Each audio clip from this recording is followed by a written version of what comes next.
Hola, ¿qué tal mis amigos? Nosotros bien, esperamos que ustedes también. Claro, aquí estamos, como de costumbre, en estos imperdibles de Win Sports para todos ustedes, con muchísimo gusto. Y hoy vamos a abordar un tema bien interesante, ¿no? La importancia de los directores técnicos en los equipos de fútbol. ¿Qué tan importantes son? Cuando sabemos que a la cancha va el jugador de fútbol, no el técnico. Pero hay muchos ítems en torno a un orientador, a un director de orquesta, podríamos llamar. Pero pues para ello estamos con nadie menos que Jorge Barraza, yo diría la pluma dorada del periodismo deportivo en este continente. ¿Qué tal, Jorge? ¿Cómo estás? Gracias, qué generoso siempre. Pero él, debo decirlo, es muy amigo mío, por eso dice esas cosas.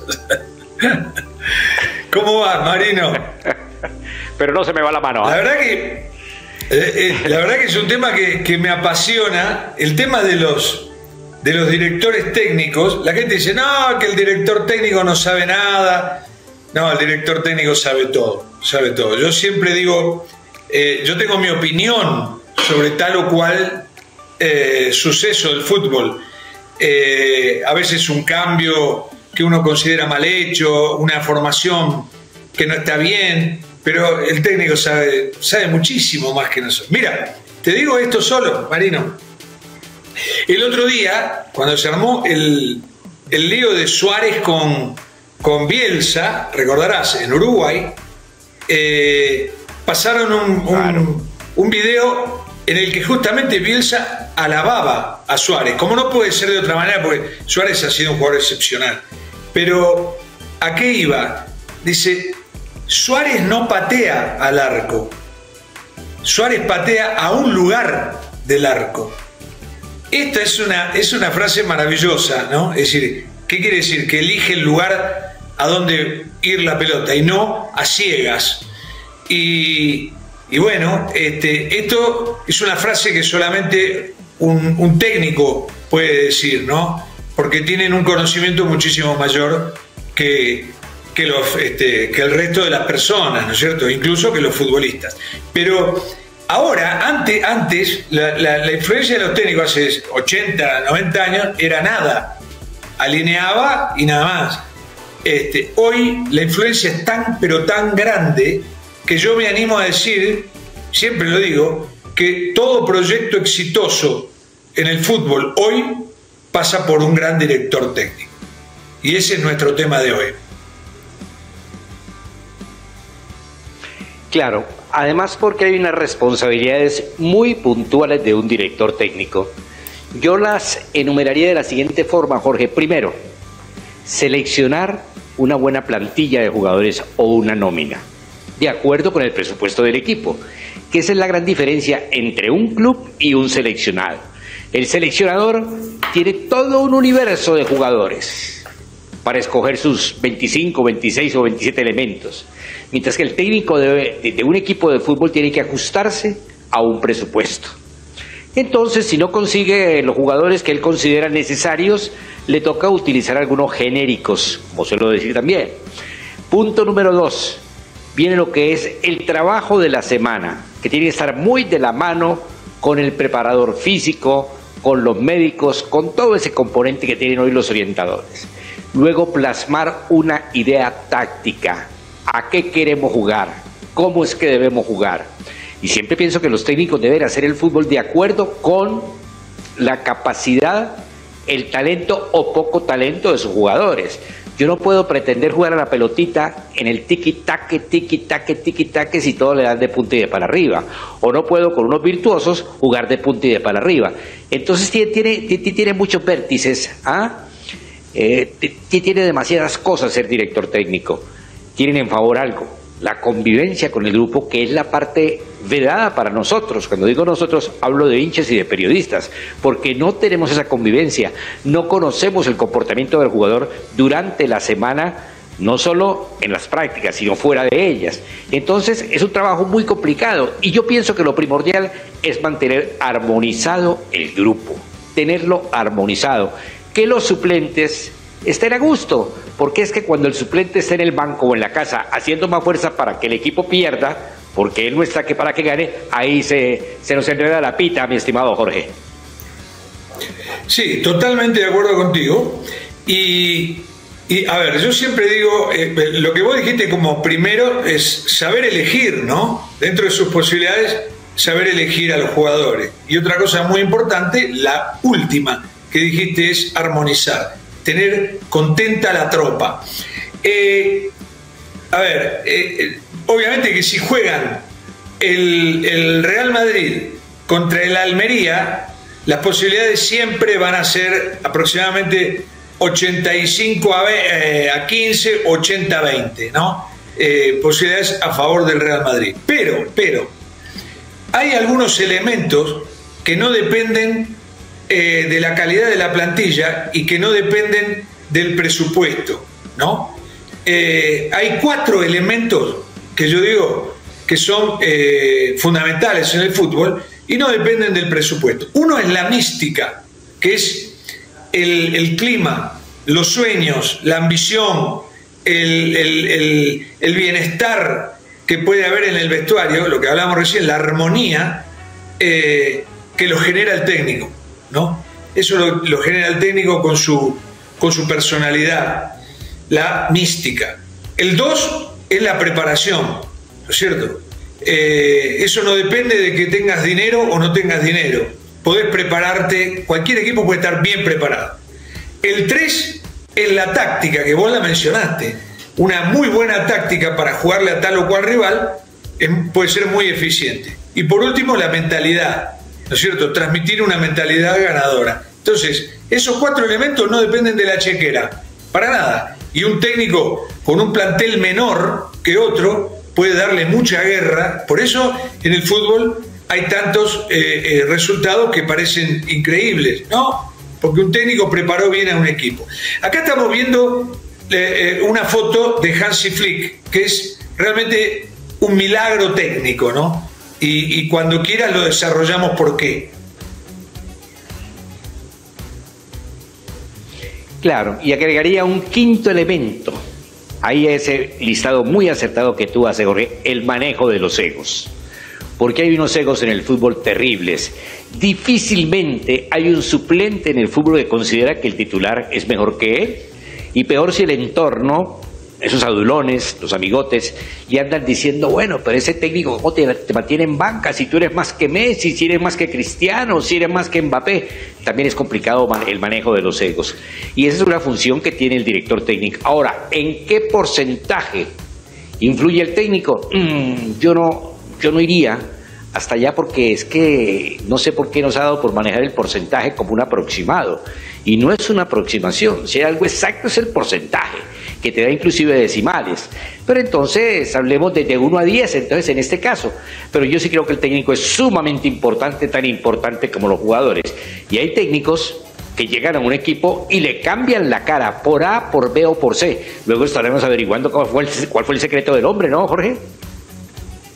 Y bueno, íbamos a empezar por Flick, pero ya que me mencionás esto, fíjate lo que ha hecho, por ejemplo, Néstor Lorenzo con la Selección Colombia. Realmente es un milagro. Una selección que terminó jugando, que a la gente le amargaba ver a la Selección Colombia en la eliminatoria anterior, sobre todo en las últimas fechas. Se fastidiaba a todo el mundo, no podía hacer un gol, la famosa época de los 7 partidos sin gol.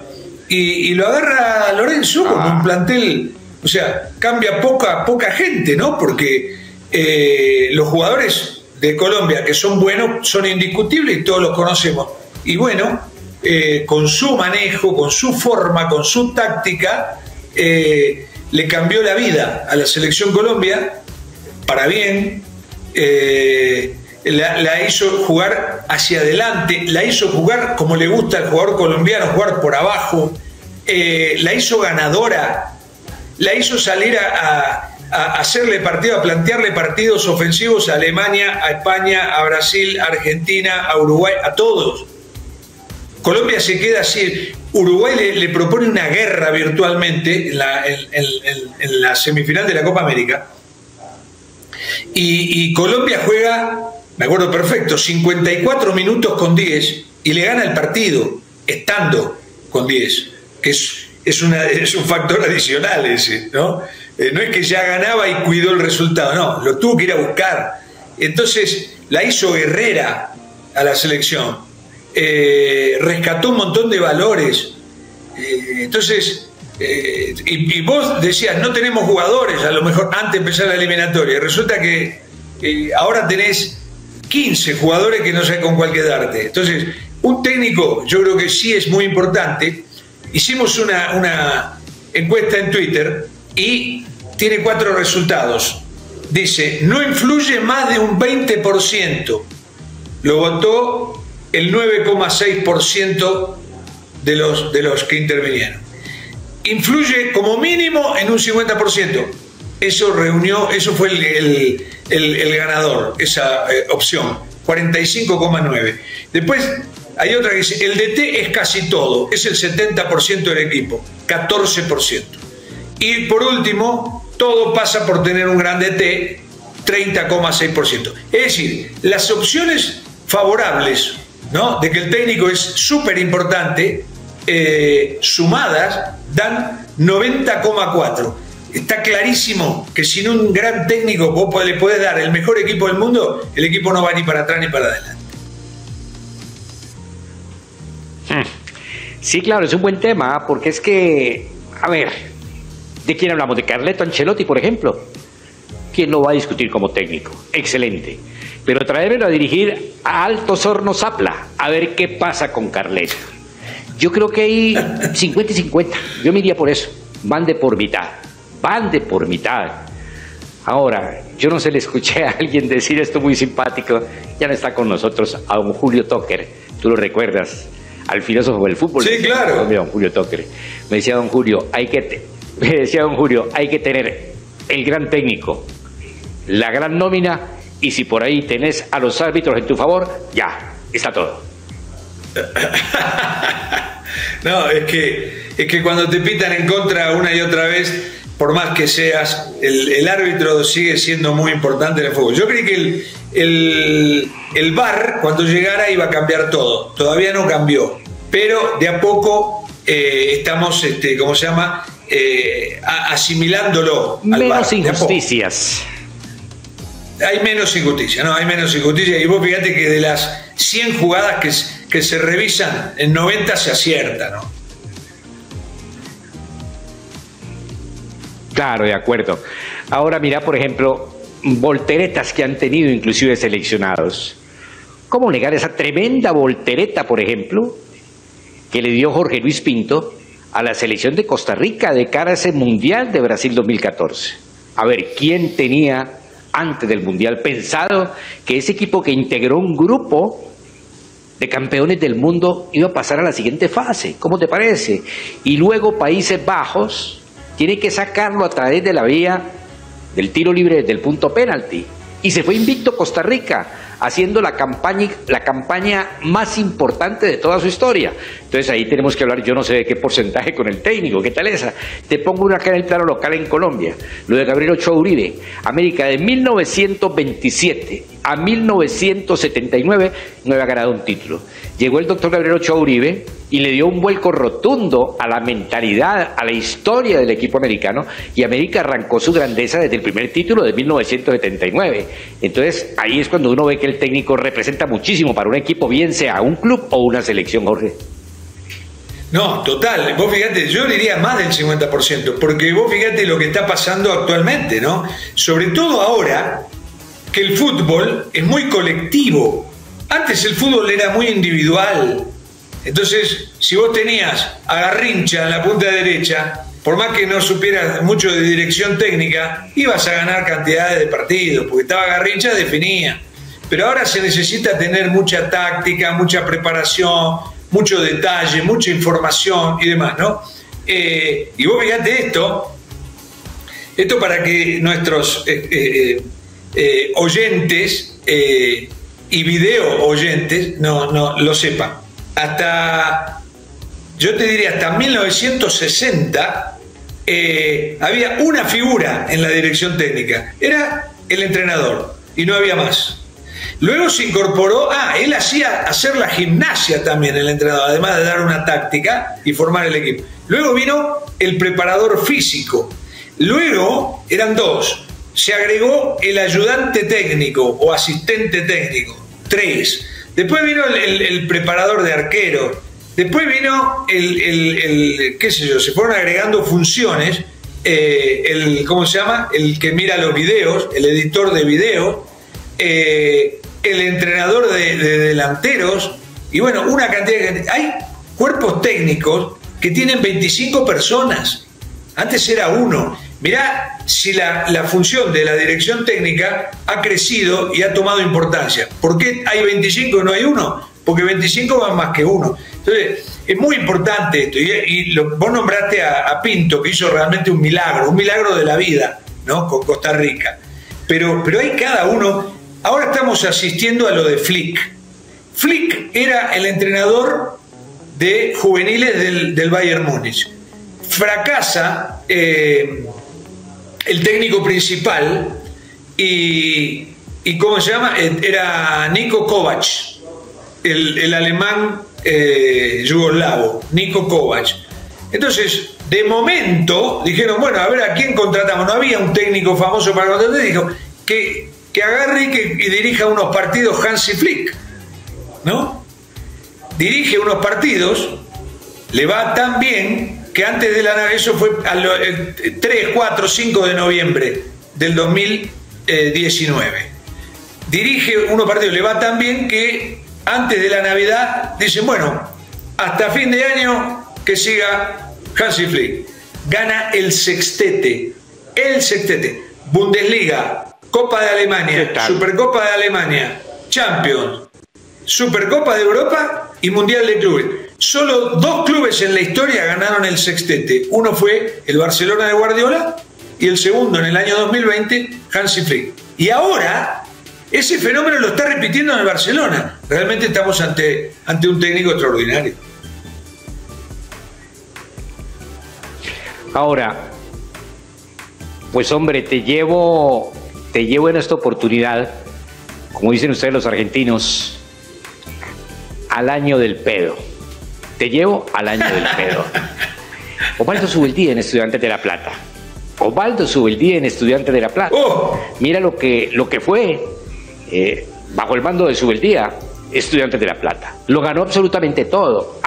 Con esto, con la marrulla, con el truquito, con la maroma, como quieras. Pero le dio un vuelco rotundo al pincharrata, ¿o no?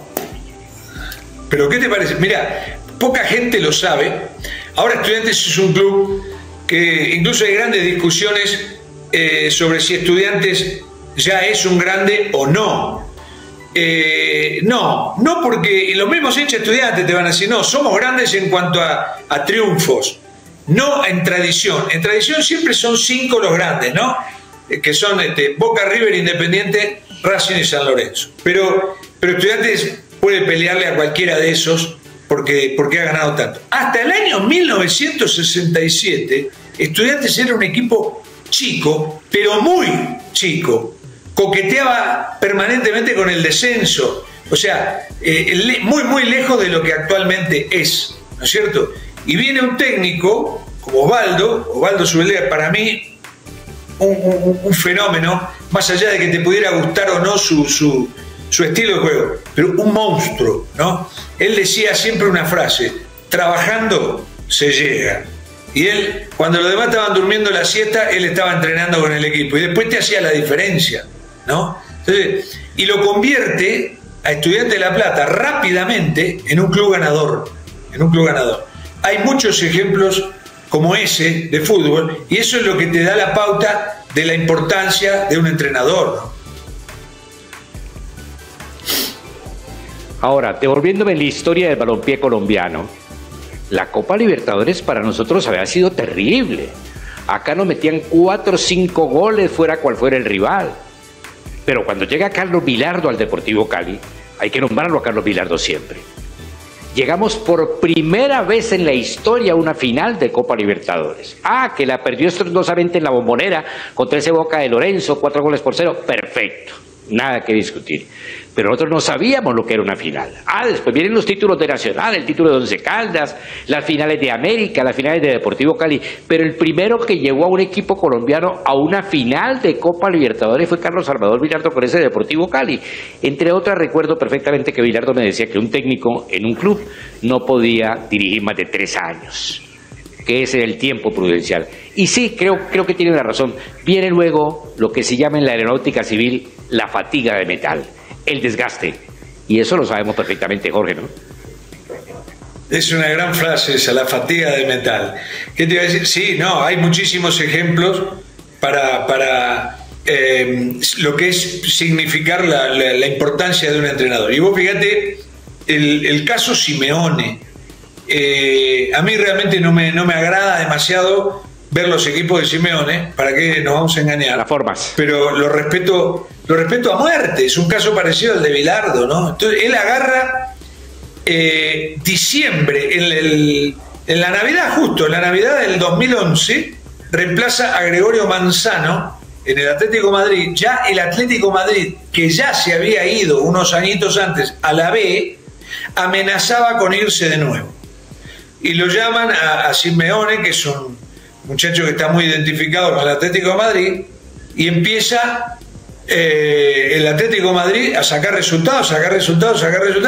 Le devolvió la grandeza, le hizo ganar 2 ligas, 2 Copas de Europa, la Europa League, Copas del Rey, lo ha metido 12 años consecutivos en Champions. O sea, lo que es eso, un club que ni figuraba lo devolvió a ser un club europeo. Entonces, hay técnicos que sí tienen una importancia mayor al 70%. Si no era por Simeone, el Atlético de Madrid no resurgía. Mirá que para concluir, para rematar este tema tan apasionante, vuelvo al plano local, acá a lo nuestro, el América. Tuvo un Lucas González, un romántico, un poeta, un soñador del fútbol, pero viejo, le llegaron los cuadrangulares y se murió. Vino César Farías, un hombre que ha tenido un éxito bien importante en su gestión como técnico en muchas partes. Hermano, un desastre en América. Y ahora agarra Polilla da Silva, que ya ha pasado por una América que no le brindó garantía de trabajo.